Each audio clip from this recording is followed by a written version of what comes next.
Welcome to A Bit of Board Games, a casual podcast documenting the many failures and hopefully successes of Waffle Games, as we learn the ins and outs of board game design and self-publishing. Join us on this journey as we talk about a bit of life, a bit of design, and a bit of board games. Welcome back to another episode of A Bit of Board Games. Pew, pew, pew, pew.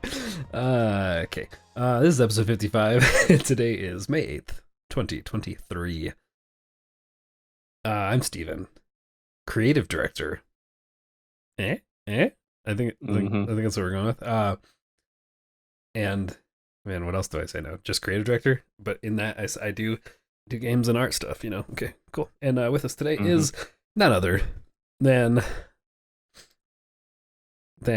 Ralph. Ralph, it's me. We figured this out. Yeah. Or Steven really figured it out, but art director. Nice and simple. Yep.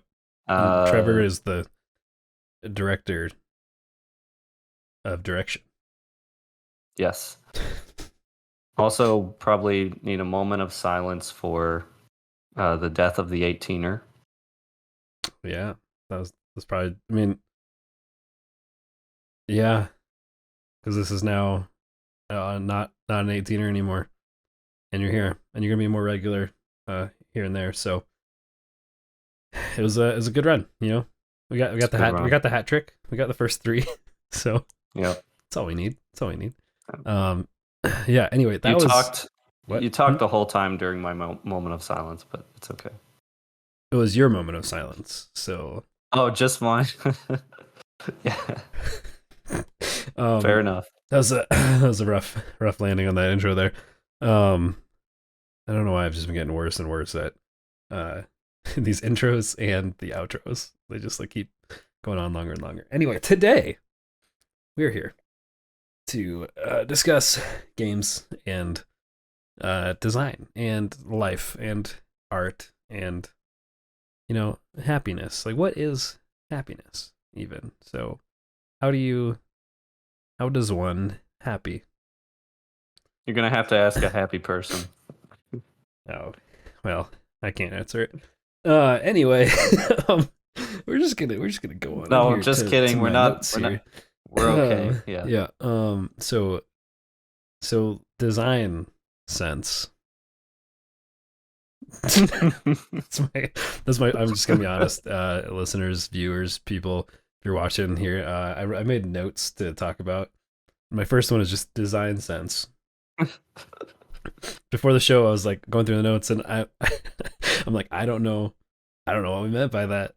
I don't know why it's there. It's self-explanatory. Yeah, so we talked about it. There we go. Yep. But so last time, I don't know if it was on air, but Ralph and I were chatting about just other games and other games on Kickstarter, popular games, not on Kickstarter, just board games that are out there, and how we were kind of comparing ourselves, especially aesthetically, to a lot of these big games, games that either have big teams of people or just really talented people, which we might be someday. But we were comparing our artwork and cards and all this stuff to those other people, which is not a good idea because this is our first game, and we're just man, how did other people figure out this little problem with icons, or how to separate the containers for the different parts of the cards and stuff. And then we're looking at all these examples, and we're man, a lot of people have this minimalist. There's a decent amount that have a minimal design with some of the UI structure on the cards, and the visual elements are kind of simplified, but it works because they have such detailed illustrations on the card. And yeah, sorry, something weird in my throat there. But with ours, we kind of have this more pulled back illustrations, and it's a single item on cards. And there's plenty of games that have item cards where it's here's a weapon on this card, and it's pretty simple all around. Some of them look good, some of them don't. But overall, it's just kind of hard to figure out what to do with ours.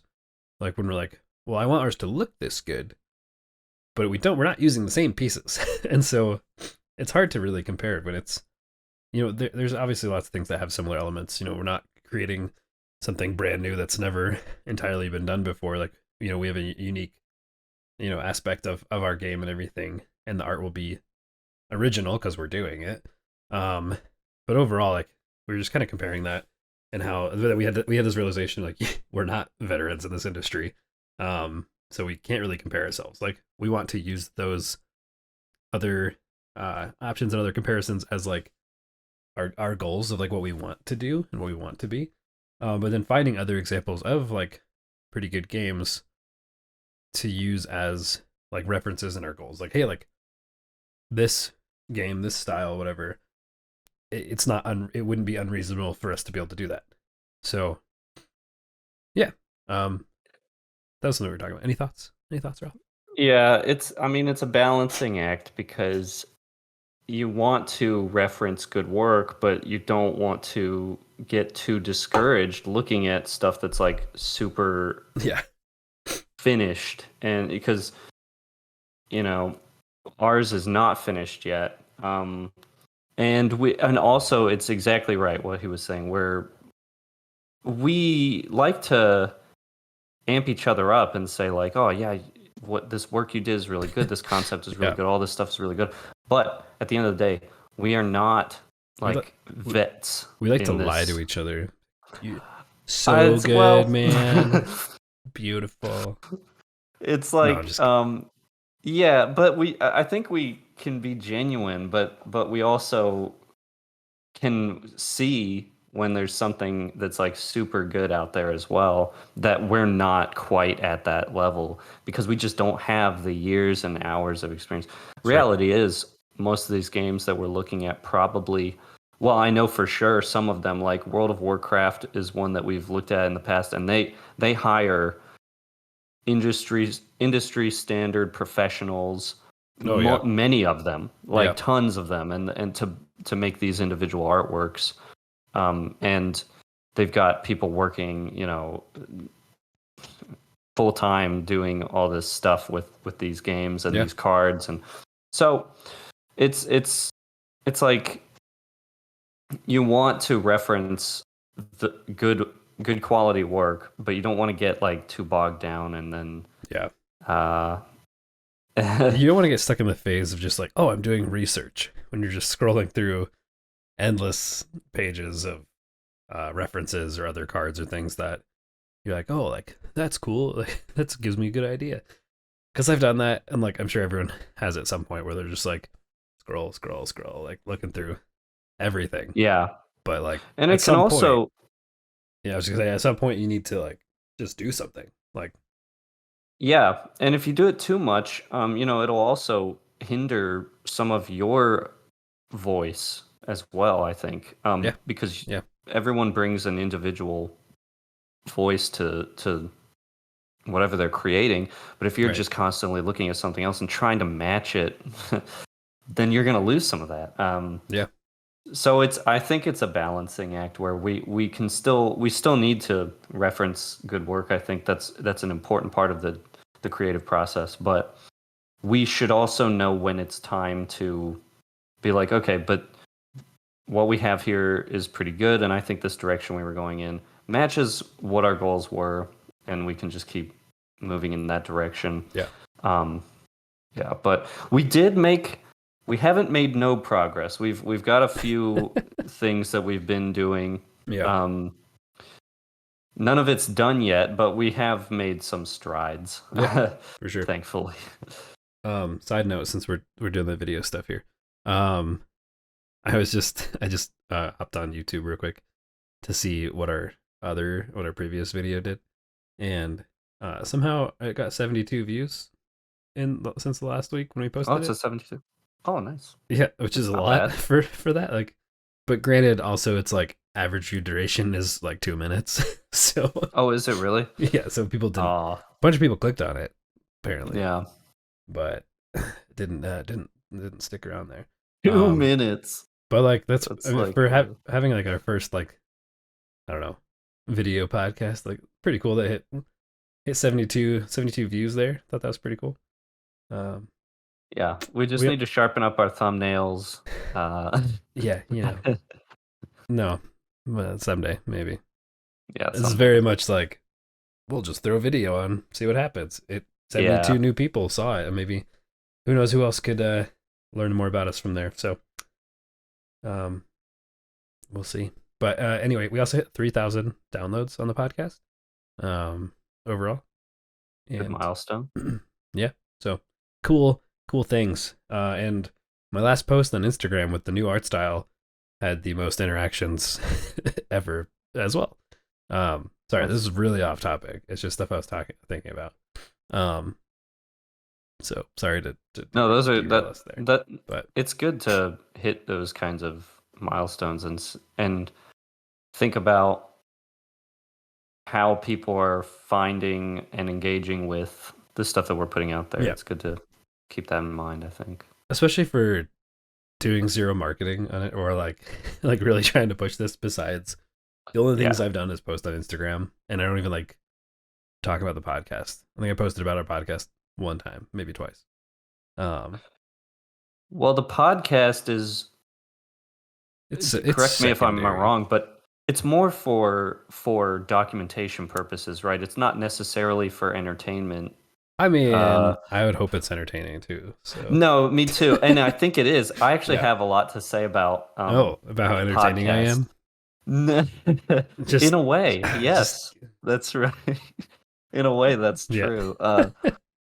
But the way I was looking at it is the podcast isn't really for necessary. The primary goal isn't necessarily entertainment. It's more like um, documentation. And then once you get to the point where you've got like a real product, yeah, that's going to be where when the marketing comes in, like the official sure, marketing. yeah. That's kind of how I'm. I would say yes and no to that.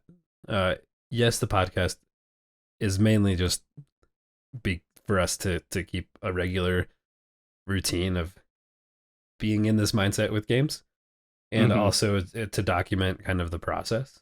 Um, I think I mentioned this before, but it was, my sister was talking about how she had just listened to like episode 9 or something, and she was like, "Yeah, like you just had the baby or something. You just had Henry." I'm like, "Wow, you're like a year behind." So it's interesting that like the podcast and the different episodes are kind of like time stamped with different like events of our lives and things that were happening. Hmm. So that's cool. But the other thing that I think is lost my train of thought. The other side of that, it is for us, but it's also like partly to start building an audience, which we have started doing, with the amount of Hmm. downloads we've gotten and everything. So like there's a lot we have to do to build to make people aware of our game when it comes out. And this has been kind of like a preemptive way to do that. So like before the game is done, we could start, building up some traction around it, building up some following around it. And also like as we learn from everything we're doing, we want this to be like a resource for other people if they're like, oh, how did they figure that out? How did they do this piece? So like as we that's why like our intro is like uh something about like learning from the mistakes and failures we make along the Yes, way. And that's like, you know, and hopefully and hopefully successes. successes. That's right. Documenting the many failures and hopefully successes of Yes. Bit Waffle Games. I think that was what it is. Hmm. Yeah, so like that's kind of it's a reference for us, but hopefully it's a tool and resource for other people. Um, Most of the time it's just kind of like us just doing whatever, but hopefully it is beneficial to some people.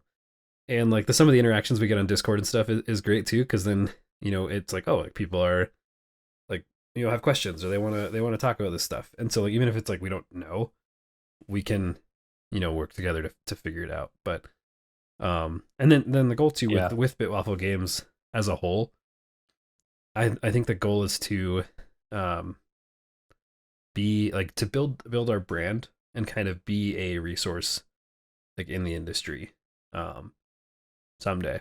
So like whether that's I've have ideas for like videos about different board game design related things. So like I've even scripted out a few videos of like of topics to talk about board game design in general and like certain games that do things well and kind of talking through and comparing different things like that. So it's like I want it to eventually, like whatever we do, I want to be helpful to other people in the community.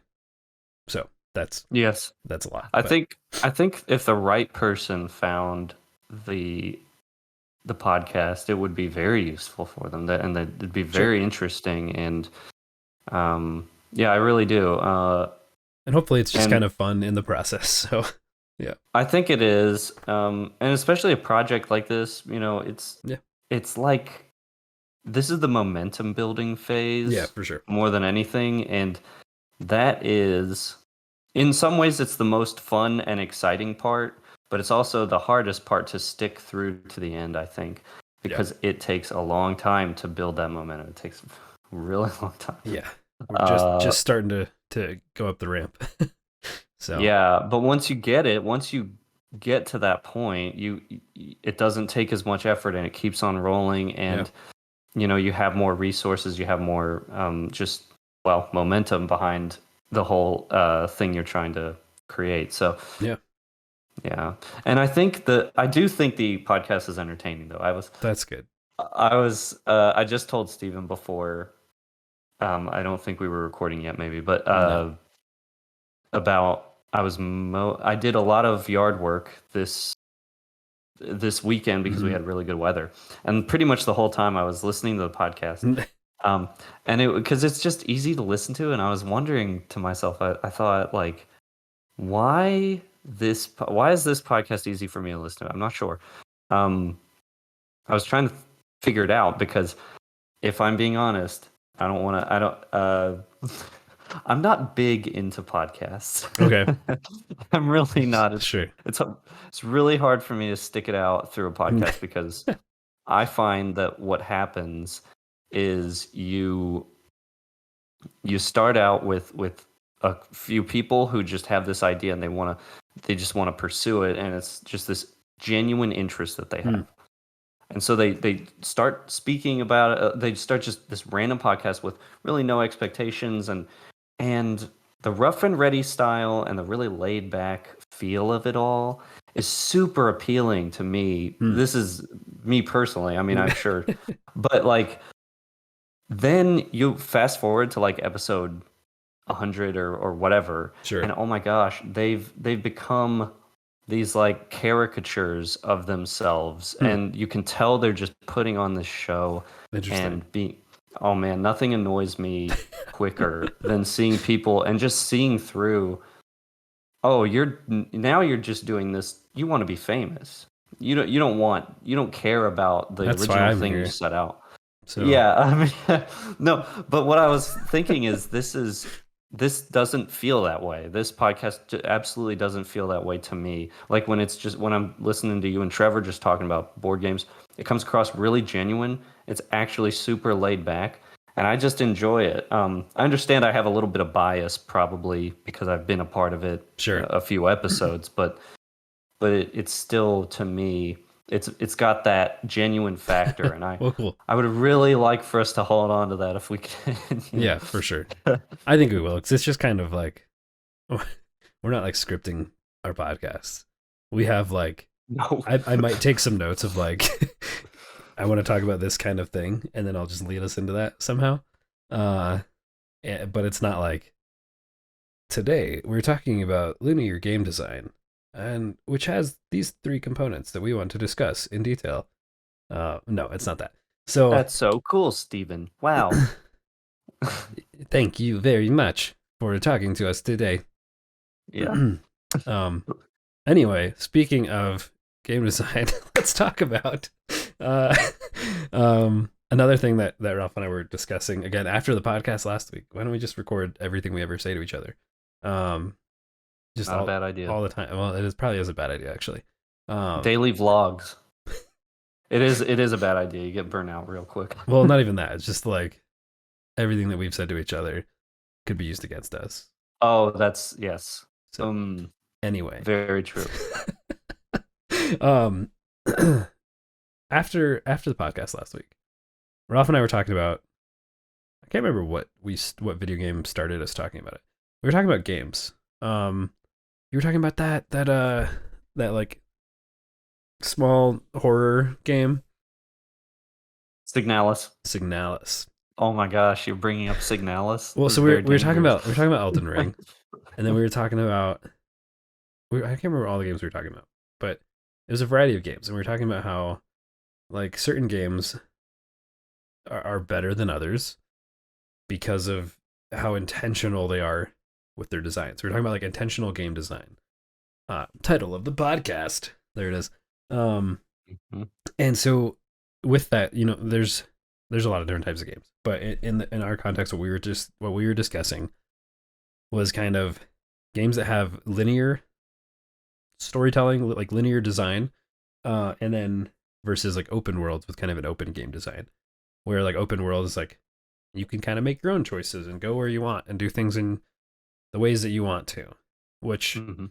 and then you were talking about kind of linear games which have a very like plotted story arc that you're going through and um lead the player through uh a specific game, specific story, whatever. And then there's another thing about having like there's something in the middle if you were like having like an open level, like maybe you go into like it's a linear story where Yeah. you have like these certain levels you go through, but in that level you have like multiple ways that you can approach it and multiple Yes. things you can do. So Yeah. No, yeah, and this is a big topic, but basically the reason we brought it up, I think, is because I've been frustrated and bored, I guess, just with open world games lately. Uh, except for Elden Ring. except for Elden Ring, that's something I want to get to, Okay. um, but oh yeah, it was Breath of the Wild we were talking about. Yeah, That yeah, was another big one we were talking about. That just triggered that for me. Okay, yeah. so basically, I've been playing a little bit of Far Cry 5, which is an open world Ubisoft game, and like Ubisoft basically commits every sin you possibly can with open world game design Oh in man. every single game they ever release. Which is fine. Some people enjoy those types of games. Me, I find that once you get, I mean, a third of the way through, half of the way through, you've pretty much seen every major game Mm. mechanic and Just go do it all everything over. that they have. Yeah, because like, okay, I got to go find another outpost to take over, and Right. there's really only so much you can do.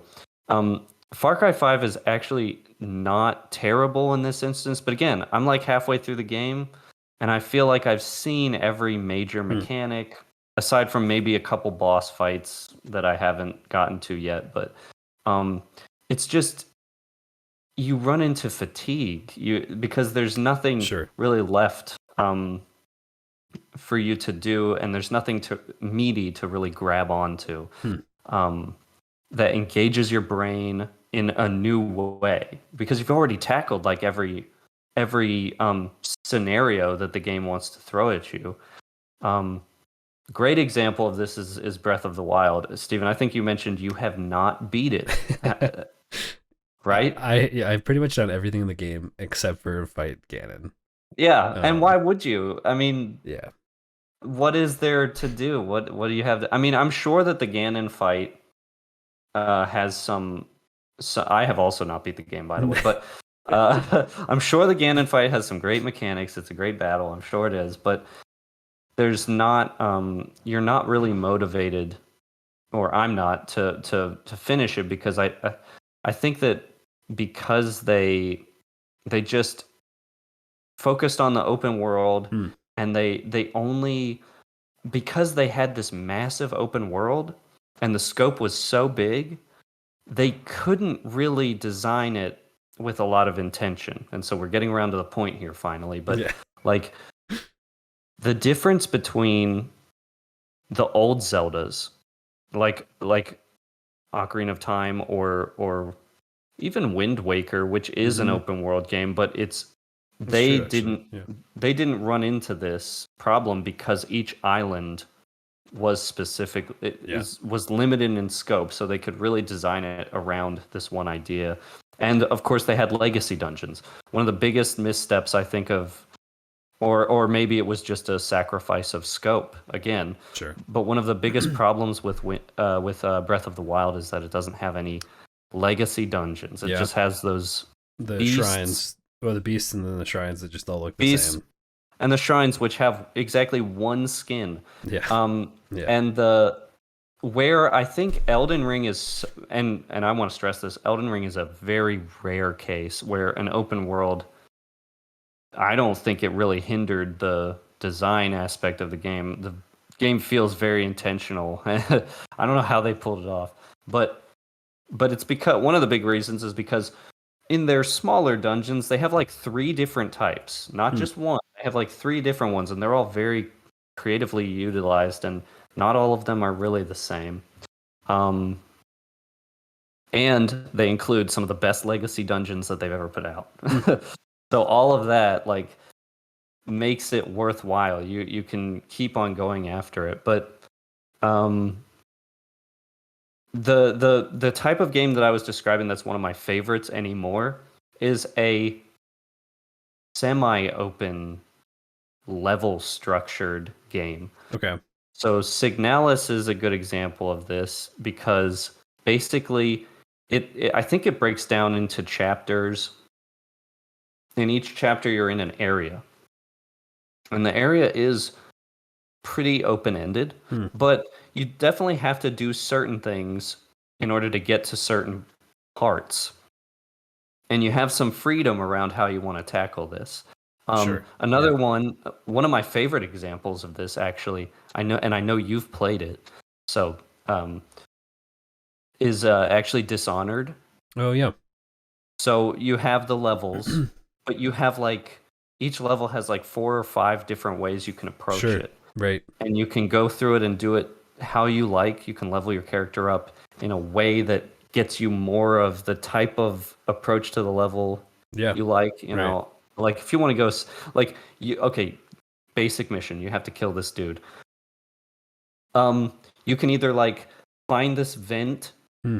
that like takes you into a sewer and then it takes you down under the building, go up through and get to him that way. You can go in guns blazing, just go and do a rampage run directly to him. Yeah. You can like climb across the roofs and find this little alleyway, or you can do this little side mission for this character who gives you a key to this really specific Hmm. little like servants' quarters entrance, and then you can get through there.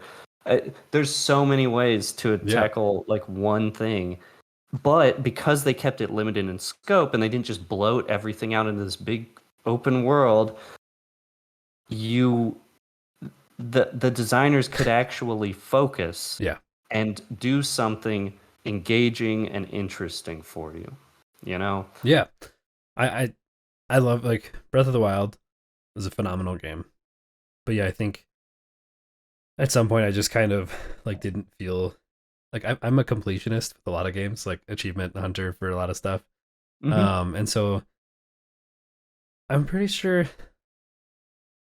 finished all the shrines. I don't remember. I might have missed like one. I don't know if I ever actually like, went around to finishing it. And I Yeah. was so I tried to do that. I'm not going for all the Korok seeds. There's like a bazillion of those. Um, but like yeah, so I did a lot of completion stuff. Like the world is beautiful, a lot of awesome stuff. Like a lot of like a great framework that they built. But One of my favorite looking types of sure, games. sure, It looks, man, good I art love the direction. style. Great art There you direction. go. I think we talked about that before. Maybe we've just talked about that separately. But anyway, like there was so much. There were a lot of fun things to do, and a lot of like hidden things around that were fun to do. But it didn't feel like it had. I never really had a strong drive to actually go finish, like to go beat the main story of the game. I know. Because the fun in that for me was the exploration and the other stuff. I'm like, well, I'm just kind of exploring stuff and finding all the secrets and doing that. Like, I don't feel like I really need to go complete this. Like, eventually, maybe I will, especially Tears of the Kingdom coming out Well, like in a Tears of the couple days. Kingdom, I wonder if I'm sure some of the things they're trying to do with that is to address some of these For problems. sure. And I Because I think they hopefully, know. yeah, right. A lot of people have complained about it. And Yeah. I think I've seen something about, at least people are speculating that there's going to be kind of more of those like larger scale, like legacy type dungeons and stuff. So hopefully that's the case, and that'll be sweet. But let's bring this back to the board game world. So how can we apply the same kind of things like these games? We're talking about intentional game design, like Dishonored. Has this thing where you can kind of it gives you agency to complete this mission, but you still are directed towards that one mission. Elden Ring, you have this huge world to go through, and everything you go through builds up your character, but you still have that pull towards these bigger experiences, more linear experiences inside that open Mm-hmm. world and everything. So I guess it's a little hard with our game, but like with Forge Trials, which also we're going back to the name Forge Trials, everyone. We just felt like it embodied more of what the game was. Maybe we'll Yeah. talk about that another time, but just throw that out there. Um, with Forge Trials, it's not like there is a backstory, but it's not like a story we're taking people through.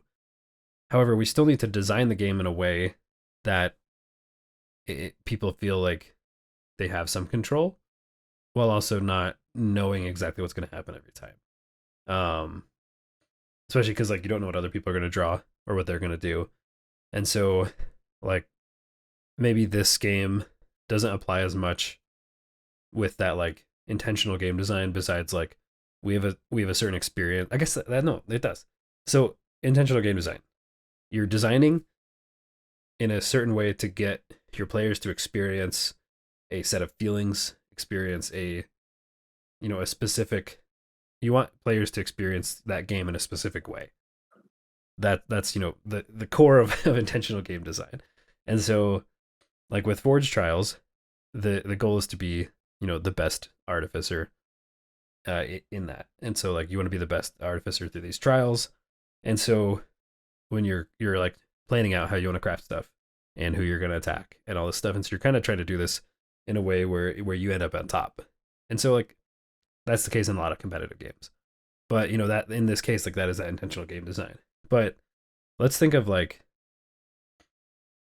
well, do you have any thoughts with that game specifically, or should we like with Forge Trials? I mean, we kind of talked about it, but any thoughts about intentional game design there, or should we just I th- move on? well, I think one good thing that you guys decided early on was to scale back a little bit, Yeah.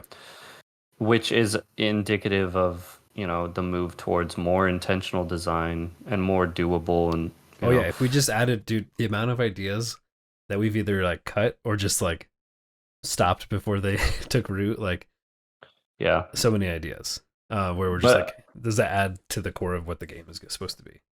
well, there you go. And that's I think you're hitting on the most important part. In my opinion, what separates intentional game design from just kind of, I guess, bloated design would Hmm. be would be that your decisions as a player should feel like they actually matter. They should Sure. feel like they make a real impact on your experience.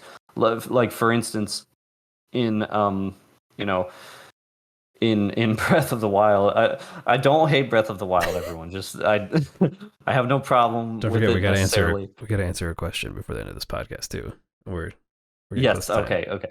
But so Breath of the Wild, your I think part of the reason you run into fatigue and it doesn't feel so intentional is because what are your options? Okay, well, I could go over there and get that Korok seed, or I could go and tackle my 80th shrine. Like what? Who cares? And get some piece of equipment that barely affects my stats. That's Sure. another problem. Is I think some of those like items of clothing that you would get, they're aesthetically cool, but they don't Sure. boost you enough to make it really feel like, To make them feel that unique. yeah, like the Yeah. Zora armor doesn't even let you swim that fast. I still feel slow You can as go up crap the in the Zora. waterfalls though. You can go up the waterfalls like crazy, but Yeah. then it takes me totally out of it when I reach the top, and then now I have to go at this pace. It's like, You're like, wait, why? If you why can so go up a slow? waterfall. Yeah, so I think, and that's the difference because in a game like Dishonored, like your decisions, okay, am I going to take that guard out and then go up there, or am I going to sneak down under in this little thing? those will Mm, drastically yeah, impact how you experience the level. And so I think and we'll have that. making Go ahead. sorry, go ahead. Yeah, I was just gonna say, and we have that some of that, and with Forge Trials as well, where it's like, you can kind of choose which blueprints to craft. Some of that you get what you get, and then you have to like craft stuff that you have. But then as you level up, we're gonna have kind of a skill tree type thing, uh, Hmm. very very basically. So it's like you can choose essentially to upgrade. You can add like you're gonna add upgrade tokens to offense, defense, or utility, so you can kind of boost your stats. You get abilities in those categories. You can kind of like you have the agency to choose how you want to go about doing that stuff. Like, do you want to play the game, go like hard combat, and like boost your combat stuff so that you get extra damage by the end of it or something, or are you going to go utility so you can get a lot more resources so you can like craft more things at once and have like some heavy hitting stuff just come all at once. So there's some different things for Yeah. that. Well, and because you guys decided to take on this sort of prequel game Yeah, first and do have the more manageable scope of everything, I think the options for the player will be, as a result, more impactful, sure. and it Yeah, will matter what they're doing. So, yeah, but yeah, it's a good thing to keep in mind for sure. yeah, for sure. Okay, do you think we have time for this question? Yeah. we're almost at 40 Well, minutes, man. well, if you ask me, uh, Probably should have given ourselves more time to talk about it. well, no, I mean, look, if you want my opinion, What's your opinion? I I don't think um I don't care if a podcast runs like pretty long. All right. That's maybe a personal taste. Because I was mowing the other day. Okay, I told Yeah, you about this, and I was like, man, these podcasts just go by really quick. And that's true. but I'm super. Some of this could be personal. I'm super into like long form media. Hmm. I really enjoy it because that's how you can get deeper into stuff. So, Sure. I mean, but Let's that's do just it. me. I mean, okay. Let's do it. We told. Okay, so this is our second question ever on the podcast. First one was like a year ago. So if you have questions, people, go to bitwafflegames.com. Find a link to our Discord. Go to our Discord, and under the podcast question section, ask your question. Yes. Anyway, this is from Coltzon. Coltzon, Hmm. who has been awesome. He was chatting in the Discord, followed us on Instagram, all these things. Oh wow, I don't know. Subscribe to our email list that someday we'll have content. Dang. Um. So anyway, Colton, welcome. And also he says, "Hey guys, keep up the great work. Absolutely love the podcast and laugh listening to you guys." Me too, Colton. I laugh listening to me all the time. I had a question regarding art. I know you guys have the art covered because you are an artist. LOL, I'm not. I'm a graphic designer that's good with logos and UX design. I am not an illustrator. Any tips on finding illustrators without spending a ton? And how would you make a brief for them? So I want to answer my part first, my side first. Um, I'm only I'll call myself an artist now, because it was something that I wanted to do, and so I just practiced and kept trying. And like, the only reason I call myself artist is because it was just Trevor and I, and Trevor has told you many times that he is not artistically inclined, and so I'm like, okay, I've done some graphic design, I've done UX design, illustration's cool. Let me just like try and like figure it out. And it's been a process, like it's been a long process. So my first thing is if it's something you're interested in, just try it, and like it's gonna you're gonna suck right away. Mm. It's gonna take time to get there. You have to kind of push through that phase of sucking, and then eventually the more you do it, the better you'll get with it. Um, Not helpful when you're trying to make a game like right now and you're learning art. Not as helpful. I do have more of a background that I've been like something I've been interested in it for a while, so I've dabbled in pixel art for a while, and then vector art, like an Illustrator and stuff. So I kind of picked up a lot of skills there, but a lot of stuff I'm doing now with the hand drawn stuff is pretty recently. It's pretty new. Because it's just something that I really wanted to do. So anyway, that's my part. Ralph. So what is how do you want to respond to this question? Well, yes, thank you for the question, Colson. Good to see you on the Discord. Yeah, it's a really thought-provoking question. Uh, and I think Stephen hit on a good point there, where you shouldn't sell yourself short. You know, if you've got some graphic designing chops and you can do logos and UX design, all that stuff, you know, that's a good component to have. You could try your hand at a couple things just for mock-up purposes, just for placeholder stuff. In the meantime, Yeah. but you know, you can get pretty far, it seems, with some of the skills you already have. But tips on finding illustrators. So this is actually this comes down to like this is like a morality question because without spending a ton, basically your options are drastically underpay someone, which I'm going to tell you right now you don't want to do. It creates a bad relationship just right out the door. Even if they kind of agree to it, like I've been in this position before where someone's like, "Hey, can you do this thing for me? I've got like $50 to throw you." And I'm like, "Well, I guess I can, And you've done that a but lot of times for a lot of people. yeah." Yeah. And it always I always think the same thing. I'm like, "Oh, well, I guess I can do it." But then I am not motivated at Mm. all to do it. So when it comes time to like deliver, I've either got something really crap, which is what they paid for, let's be honest. But or I don't have anything, and then they're asking for updates, and I'm like, oh my gosh, it's just creates a Yeah. bad situation, bad relationships. You just don't want to really go that route. So I think the second part of your question has a good answer for the first part of your question wrapped up in it. Um, how do you make a brief for them? This is a cool question. I think um, because yeah, how do you sell this? Well, you sell it by if I were you, I would get the proof of concept like done. Get as much work, get the game done. Get the Hmm. idea out there. Like use whatever you have. Use your graphic design skills, write it out, spec it out, and then you basically will have something. If you have a product, illustrators will come usually, or once you've got it, you know, a proof of concept goes a long way. That's kind of, in a way, that's kind of what Stephen and Trevor have done. They've just built their game Hmm.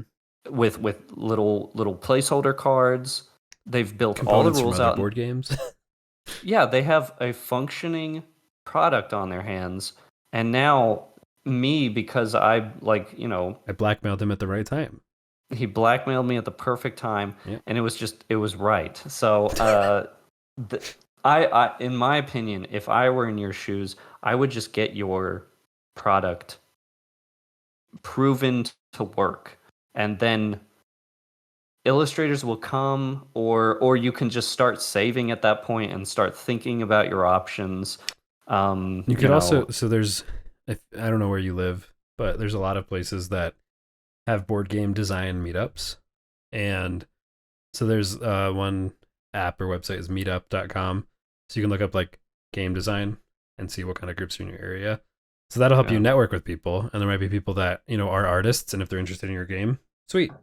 Um, Also, local game stores yeah. sometimes have like game design, like playtest sessions or other things like that. So like if you have like a game that you want to test that's in a good spot and like someone has interest in it and like yeah, essentially have a good product that you could draw people's attention to want to either contribute to.